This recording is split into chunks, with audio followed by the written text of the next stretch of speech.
Good morning mga mamshi.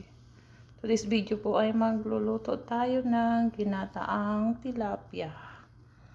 Ayan po siya. Ayan po yung ating mga panghalo. Start na po tayo mga mamshi. Una po natin ang ating, igisa po muna natin ating sibuyas.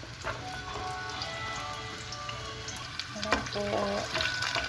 Sunod po natin yung ating bawang. Sabay na po natin yung ating luya.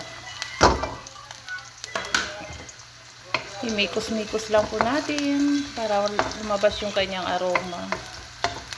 Yan.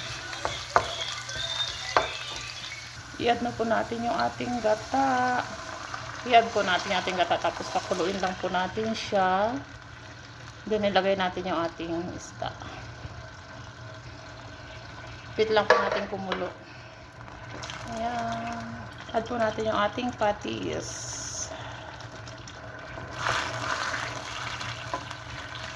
I-add na po natin yung ating isda. Ayan. Lagay na po natin. Oops.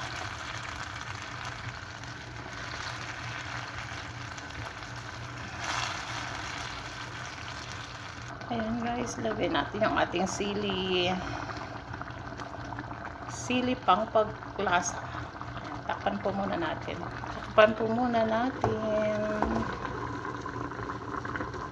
Ayan na siya guys. Add na po natin yung ating pichay.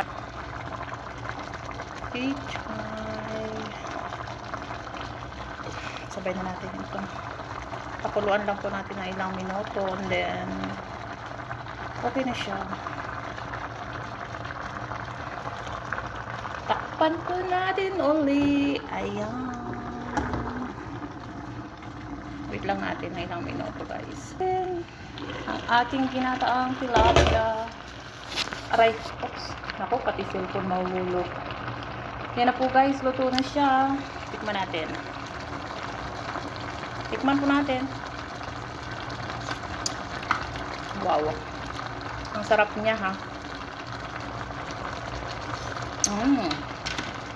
Yummy. Good. Thank you for watching guys. Bye bye.